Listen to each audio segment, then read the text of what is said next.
नमस्कार दोस्तों, आपका स्वागत है मेरे इलेक्ट्रिकल ट्यूटोरियल चैनल पे। यहाँ पर हम लोगों ने इलेक्ट्रिकल इंजीनियरिंग के नेटवर्क एनालिसिस से नेटवर्क फंक्शन या सिंथेसिस ऑफ पैसिव नेटवर्क पे एक न्यूमेरिकल प्रॉब्लम को लिया हुआ है, जो कि इस प्रकार से है।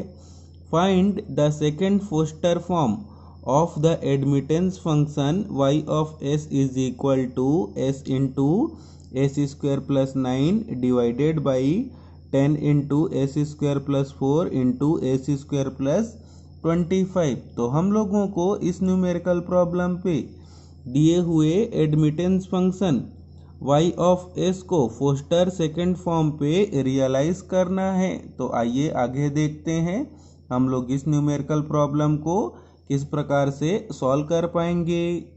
इस न्यूमेरिकल प्रॉब्लम को सॉल्व करने से पहले आप लोग मेरे प्लेलिस्ट पर जाएं। उस पर मैंने फोस्टर सेकेंड फॉर्म के कॉन्सेप्ट को समझाया हुआ है। तो पहले आप लोग उस वीडियो को शुरू से लेकर अंत तक देखें, फिर उसके बाद आप लोग इस न्यूमेरिकल प्रॉब्लम को समझेंगे या सॉल्व करेंगे।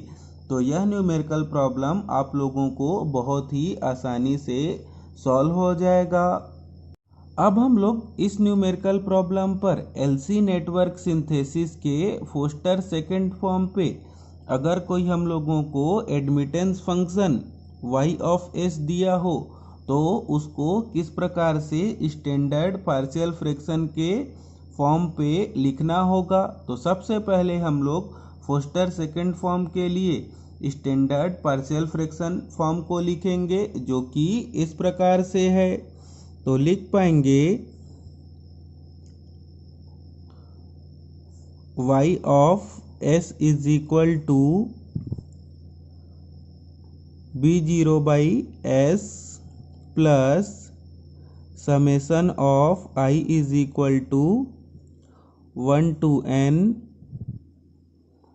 To bis upon s square plus omega i square plus h into s। अब हम लोग आगे देखेंगे कि इस न्यूमेरिकल प्रॉब्लम पे जो हम लोगों ने स्टैंडर्ड पार्शियल फ्रैक्शन एक्सप्रेशन लिखा हुआ है, उस एक्सप्रेशन पर हम लोगों को इस दिए हुए admittance function y of s के अकॉर्डिंग कौन कौन से टर्म को कितना लेना होगा। तो उसके लिए अब हम लोगों को इस दिए हुए admittance function y of s को केयरफुली क्या करना होगा, एनालाइज करना होगा, जिससे हम लोग यह डिसाइड कर पाएंगे कि इस स्टैंडर्ड पार्शियल फ्रैक्शन के कौन कौन से टर्म को किस प्रकार से लेना होगा। अब हम लोग यहाँ पर सबसे पहले देखेंगे कि इस स्टैंडर्ड पार्शियल फ्रैक्शन के first term b0 by s को इस दिए हुए admittance function y of s के लिए पार्शियल फ्रैक्शन पर लेना होगा कि नहीं। तो उसके लिए अब हम लोगों को आगे इस दिए हुए admittance function y of s को केयरफुली वॉच करना होगा और देखना होगा कि इस दिए हुए admittance function y of s के डिनोमिनेटर पर कोई सिंगल s वाला टर्म दिया हुआ है कि नहीं, तो जिसको टेक्निकल शब्दों में क्या कहते हैं, पोल एट ओरिजिन। तो यहाँ पर हम लोग देख पाएंगे कि इस admittance function y of s पर कोई भी पोल हम लोगों को ओरिजिन पर नहीं दिया हुआ है, या डिनोमिनेटर पर हम लोगों को सिंगल s नहीं दिया हुआ है, जिस कारण से जब हम लोग इस एडमिटेंस फंक्शन के पार्शियल फ्रैक्शन को लिखेंगे तो हम लोगों को इस स्टैंडर्ड पार्शियल फ्रैक्शन के first term b0 by s को नहीं लेना होगा।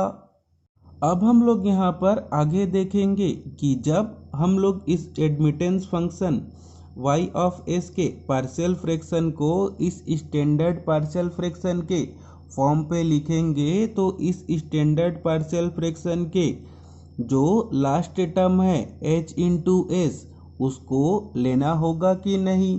तो उसके लिए अब हम लोगों को इस admittance function y of s के न्यूमरेटर के डिग्री और डिनोमिनेटर के डिग्री को कैलकुलेट करना होगा।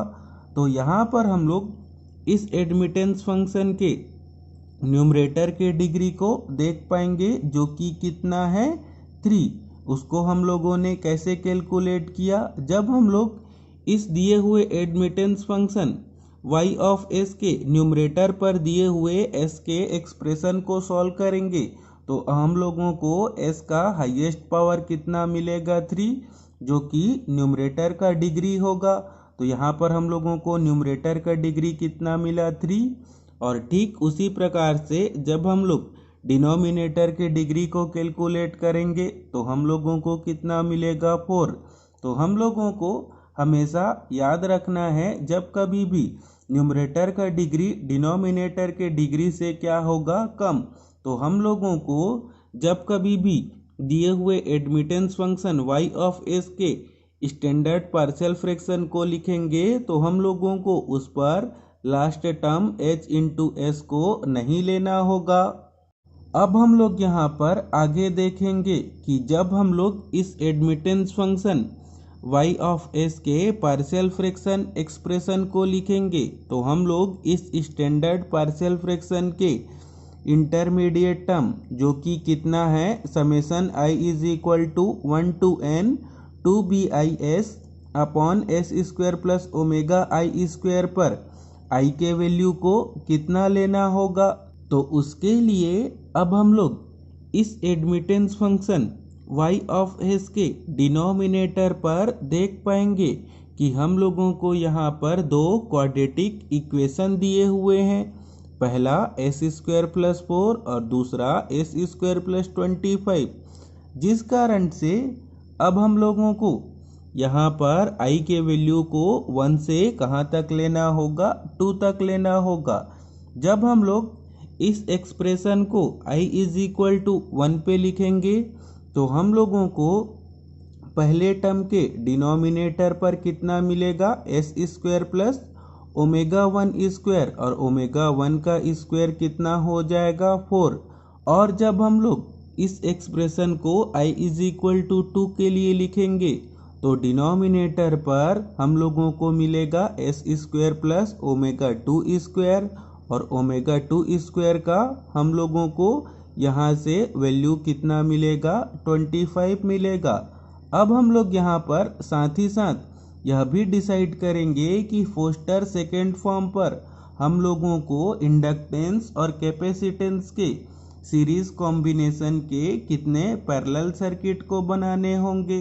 तो अब हम लोग इस admittance function y of s के डिनोमिनेटर पर देख पाएंगे कि हम लोगों को यहाँ पर दो क्वाड्रेटिक इक्वेशन दिया हुआ है, जिससे हम लोग फोस्टर सेकेंड फॉर्म के रियलाइजेशन पर यह डिसाइड कर पाएंगे कि जब कभी भी हम लोग फोस्टर सेकेंड फॉर्म के सर्किट को ड्रॉ करेंगे तो उस सर्किट पर हम लोगों को इंडक्टेंस और कैपेसिटेंस के सीरीज कॉम्बिनेशन के दो पैरेलल सर्किट को ड्रॉ करना होगा।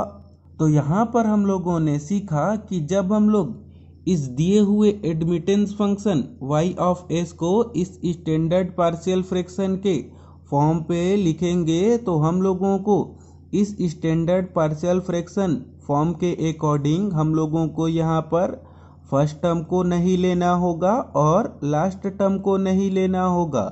जब हम लोग इस दिए हुए एडमिटेंस फंक्शन के पार्शियल फ्रैक्शन को लिखेंगे तो हम लोगों को इस इंटरमीडिएट टर्म के अकॉर्डिंग दिए हुए एडमिटेंस फंक्शन के पार्शियल फ्रैक्शन फॉर्म को लिखना होगा।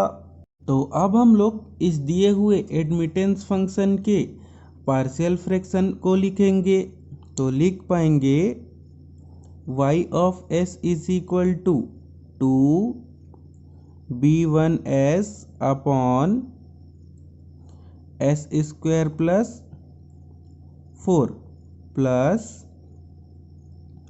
2b2s upon s square plus 25। अब हम लोग आगे इस पार्शियल फ्रैक्शन फॉर्म को सिंप्लीफाई करके लिखेंगे तो लिख पाएंगे y of s is equal to B1 upon S plus 2J plus B1 upon S minus 2J।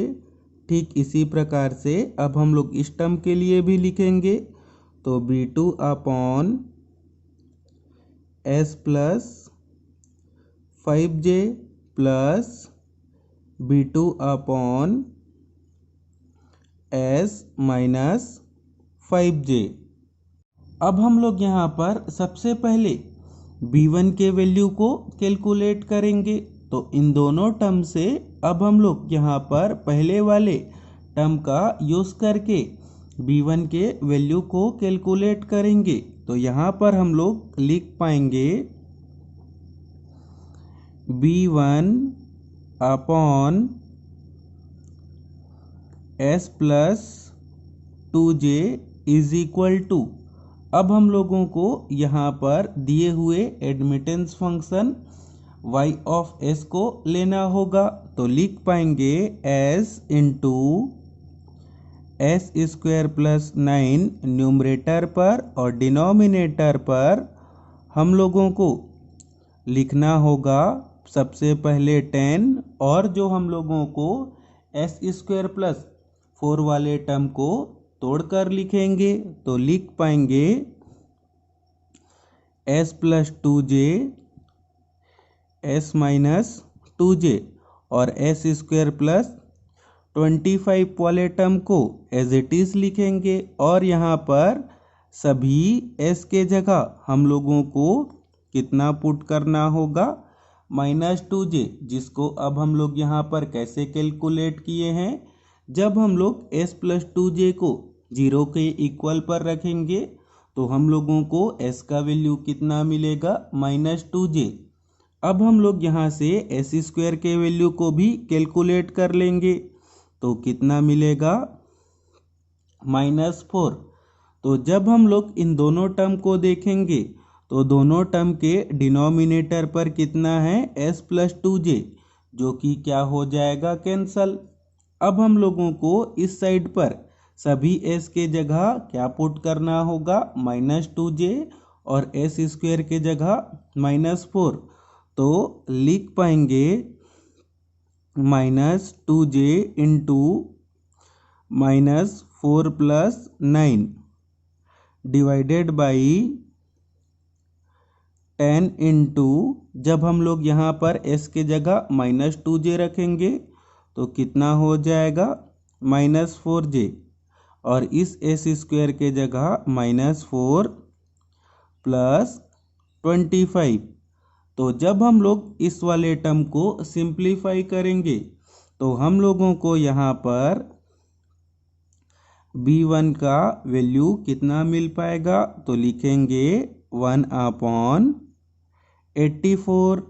तो अब हम लोग यहाँ पर आगे ठीक इसी प्रकार से B2 के वैल्यू को कैलकुलेट कर लेंगे और B2 के वैल्यू को कैलकुलेट करने के लिए अब हम लोग यहाँ पर B2 upon S plus 5J वाले टर्म का यूज़ करेंगे।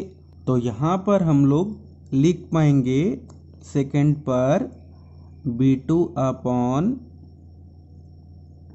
S प्लस 5J और हम लोगों को यहाँ पर इक्वल पर लिखना होगा दिए हुए admittance function y of s को।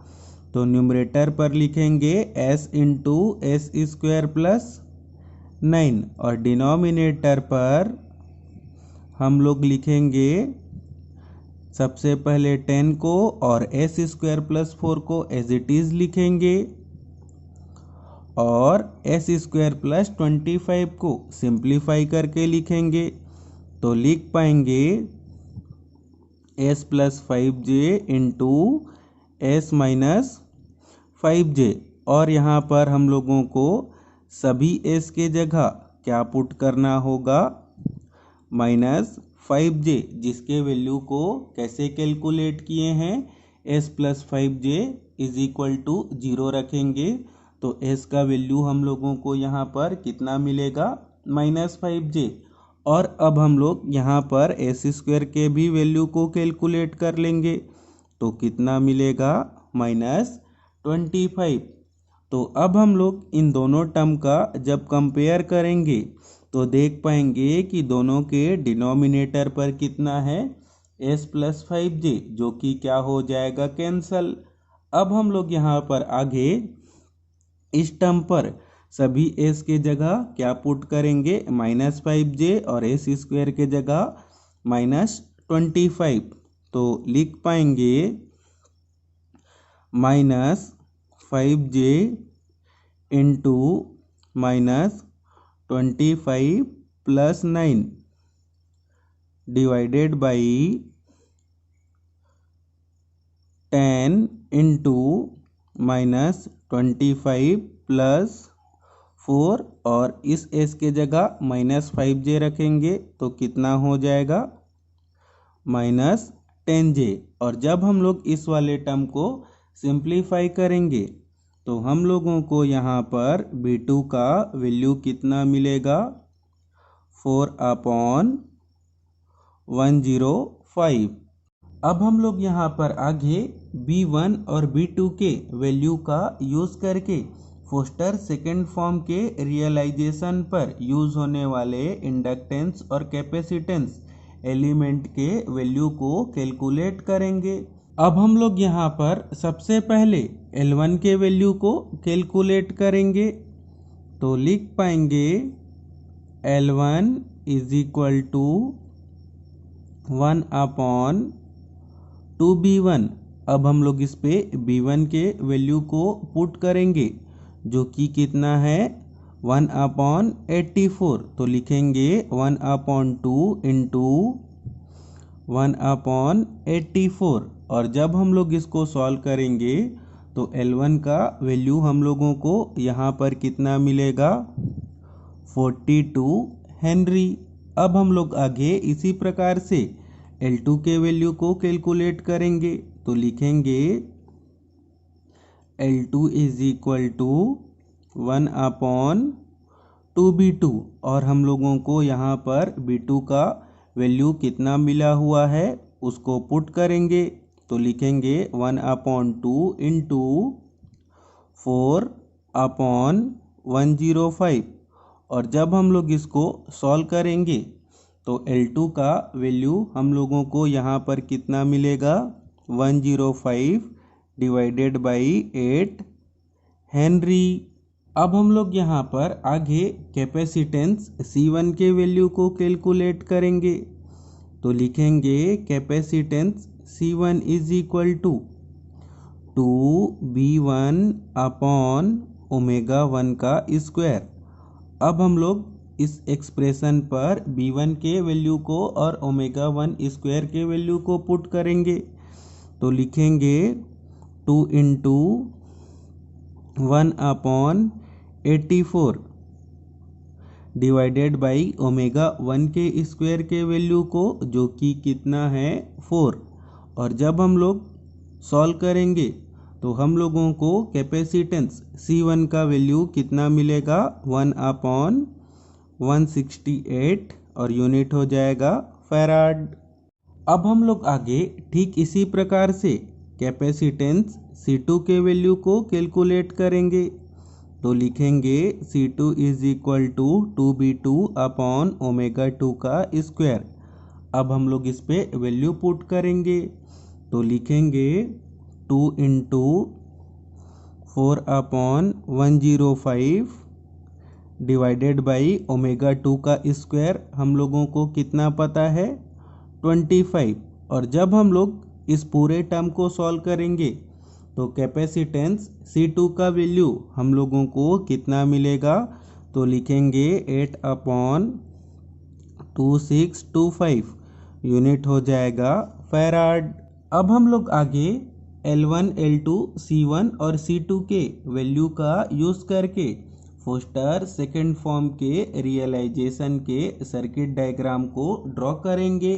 तो अब हम लोगों को आगे जो हम लोगों ने वैल्यू कैलकुलेट किया है L1, L2, C1 और C2 के वैल्यू को इस स्टैंडर्ड फोस्टर सेकेंड फॉर्म के सर्किट पर सभी वैल्यू को पुट करना होगा। तो इसी के साथ ही हम लोगों का यह टॉपिक कंप्लीट हुआ, जिस पर हम लोगों ने सीखा कि दिए हुए admittance function y of s का यूज़ करके किस प्रकार से फोस्टर सेकंड फॉर्म पे एलसी नेटवर्क को रियलाइज़ किया जाता है। तो अगर आपको यह सब बताने का मेथड, समझाने का मेथड अच्छा लगा हो तो इस वीडियो को लाइक एंड शेयर करें और मेरे चैनल को सब्सक्राइब करें। Thank you, all the best.